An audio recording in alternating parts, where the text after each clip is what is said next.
Professor William Waterman Sherman, who just wants to get away from everyone.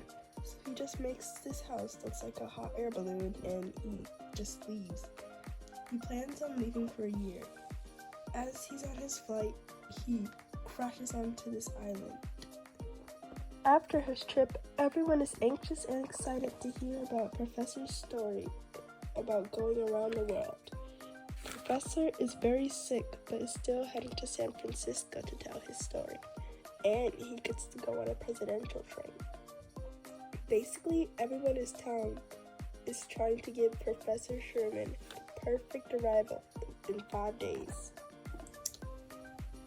5 days have passed, and Professor Sherman has finally arrived into San Francisco. Everyone gives him the most welcoming arrival.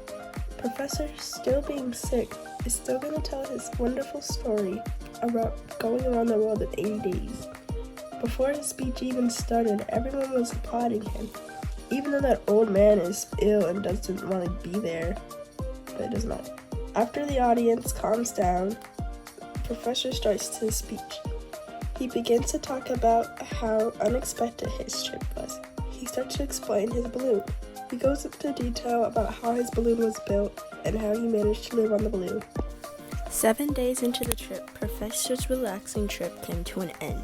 There was a hole the size of a seagull, and starts throwing all his stuff overboard so he could stay in the air longer. After throwing everything overboard, Professor just decided to remove most of his clothes and to swing on the balloon. And he shut his eyes until he landed on the beach. Professor walks up on this island to a well-dressed man holding some clothes. Professor thought he might have been an explorer or traveler because he didn't think that a native could have such nice clothing. After the man gives Professor his clothes, he begins to think he's dead. But the man lets him know that he's on the island of Krakatoa. And even though the man says, "And we who live here are the most pleased that the rest of the world is still convinced Krakatoa is uninhabited," Professor Sherman is still talking about the island. While taking Professor up towards the mountain, the man introduces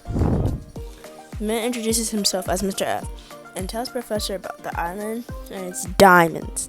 And of course, Professor wants to get some, and he lets him have some. And Mr. F goes on to tell the ways of living. Professor chose to stay the night and wakes up the next morning in this Louis XIV style house, and Mr. F goes to take him to breakfast. All the houses in Krakatoa were extravagant. 2. He saw a replica of George Washington's house. After he's done looking around, Mr. F tells Professor about the origin story of Krakatoa, etc., etc., etc. The first year on the island was horrible because no one knew what they were doing. But the island had architects, so they were able to figure things out. Eventually, they thought of the restaurant system. The A family serves American food. B family serves British chop house. C Chinese. D, E, F, G, and so on and so on.